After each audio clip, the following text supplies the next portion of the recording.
Saudaraku sekalian yang kekasih,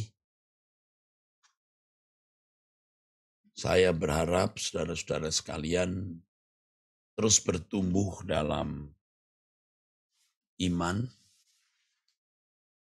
yaitu menghayati kehadiran Allah. Bukan hanya pada waktu sedang berdoa, tetapi ketika menjalani hari-hari hidup, saudara menghayati bahwa Allah yang kita sembah itu Allah yang hidup. Dengan penghayatan yang benar ini, saudaraku, yang pertama kita pasti hidup suci. Kita akan takut akan Allah. Mengapa kita hidup sembarangan? Mengapa kita hidup sembrono? Karena kita tidak menghayati bahwa Allah itu hadir. Makanya kita harus terus memerintahkan saraf-saraf kita untuk menghayati bahwa ada Allah yang hidup, the host of this universe, the host of the universe. Ada tuan rumah kehidupan, tuan rumah jagat raya yang memenuhi segala tempat dan tidak ada tempat yang di luar pengawasannya. Semua di dalam pengawasan Allah. Mari kita menghayati hal ini, saudaraku. Ya. Ketika kita menghayati kehadiran Allah dengan benar, kita memiliki hati yang takut, yang gentar akan Allah. Kita memiliki hati yang takut dan gentar akan Allah. Dan inilah yang akan membawa kita kepada kesucian yang benar. Kesucian yang ikhlas. Ya. Sampai akhirnya kita tidak bisa menyentuh apa yang najis. Kalau dulu tidak bisa tidak menyentuh apa yang najis. Karena yang najis itu menyenangkan jiwa yang rusak dan daging yang sudah rusak. Menyenangkan kedagingan dan jiwa yang keruh oleh pengaruh dunia. Tetapi setelah kita terus bertumbuh dan berubah, saudaraku, maka kita bisa menjadi seorang yang benar-benar senang hidup. Ya, kita percaya ada tuan rumah jagat raya ini. Ya, tuan rumah jagat raya ini. Orang menyebut sebagai Lord of Hosts atau the host of the universe, tuan rumah jagat raya ini. Oke, puji Tuhan. Yang kedua, kita menjadi kuat dan kokoh. Wah, luar biasa. Kita tangguh menghadapi segala keadaan. Karena ada tangan yang kuat yang menyertai kita. Dalam masa-masa kesesakan dan kesempitan, hati kita menjadi kuat, tidak ciut, tidak kecut, saudaraku. Ya, menjadi kuat. Nah, memang kadang-kadang turun naik, saudaraku ya. Ups and down. Kalau lagi kuat, lagi tidak kuat, kecut, bisa gitu, saudara. Tetapi kita menggumulinya. Kenapa saya tidak mempercayai Tuhan? Waktu kita menjadi kecut atau ciut, menghadapi persoalan hidup, menghadapi kebutuhan mendesak, menghadapi ancaman-ancaman. Kita jadi kecut dan ciut, kita mulai menggumuli. Kenapa? Jadi takut. Selama kita hidup benar, kita benar-benar di pihak Tuhan, maka Tuhan di pihak kita.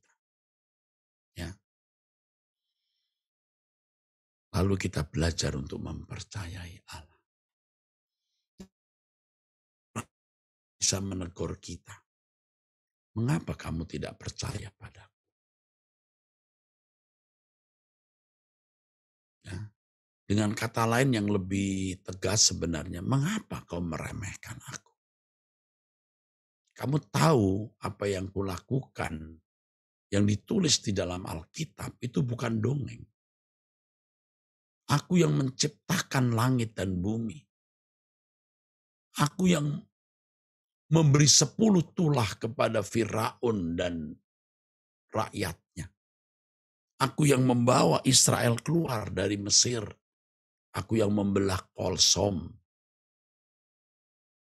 Aku yang merobohkan tembok Yeriko, mengeringkan Yordan dan lain sebagainya. Allah yang tidak berubah.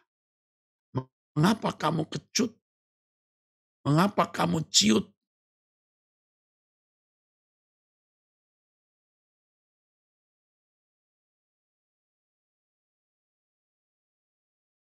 Nah, kita bisa ditegur begitu, saudara. Mengerikan, saudara. Kita meremehkan Tuhan ketika kita ciut. Makanya kalau di dalam kitab Wahyu, saudaraku, ya, di dalam Wahyu pasal 21, saudara, itu kelompok orang yang masuk neraka ternyata penakut. Wahyu 21 ayat 8. Orang-orang penakut. Orang penakut ini orang yang melecehkan, meremehkan Tuhan. Aduh, mengerikan ya saudara. Karena kita ini orang-orang yang, dulu ya sering meremehkan Tuhan. Mungkin juga sampai sekarang. Sekarang kita belajar percaya ya. Belajar percaya. Jadi dengan menghayati Tuhan itu kita bisa hidup lebih benar. Hati kita kokoh. Lalu ketiga, kita mau melayani Dia.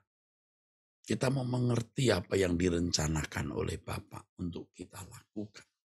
Supaya nanti pada waktu kita meninggal dunia, kita menutup mata, kita sudah menemukan apa yang direncanakan dalam hidup kita. Mengapa kita menjadi pria misalnya, menjadi wanita. Kenapa lahir dari suku ini atau dari suku itu. Nah itu saudara. Mengapa Tuhan beri kita talenta ini, bakat ini, maksud saya ya. Kenapa Tuhan taruh kita di tempat ini. Semua itu memiliki maksud, Allah punya rancangan. Nah di sini saudara kita belajar untuk memenuhi apa yang Allah kehendaki dan apa yang Allah rencanakan. Ada Allah yang hidup yang menjadikan kita ada seperti ini dan di dalam hal ini Allah memiliki rancangan. Saya kira banyak saudara yang belum menemukan apa rencana Allah dalam hidup saudara. Saya sendiri juga terus sedang berjuang untuk memenuhi. Apa yang Allah rancang dalam hidupku yang harus kupenuhi supaya sebelum saya meninggal dunia saya memenuhi rancangan itu. Karena kita sering saudaraku menyimpang, sibuk dengan A, sibuk dengan B. Belum lagi kalau sampai melakukan kesalahan. Wah itu sudah. Pasti makin jauh dari rencana Allah. Maka kesucian hidup pasti. Kita bisa mengerti kehendak Allah. Dan mengerti apa yang direncanakan untuk kita penuhi. Saudaraku sekalian, kalau kita menghayati Allah dengan benar, kita akan berusaha mengerti kehendak Allah. Dan mengerti rencananya untuk kita penuhi. Aduh saudara, bayangkan kalau sampai meninggal dunia, ternyata kita belum memenuhi apa yang Tuhan telah rancang agar kita penuhi. Aduh mengerikan, sangat mengerikan, sangat mengerikan. Karenanya saudara harus tanya kepada Tuhan, apa yang harus kulakukan Tuhan? Apa yang harus kuperbuat Tuhan? Rencanamu apa yang harus kupenuhi Tuhan? Harus saudara tanyakan, harus kita penuhi sebelum kita meninggal dunia. Ya. Lalu yang terakhir, kalau kita menghayati Tuhan, saudara, Ajaib loh saudara.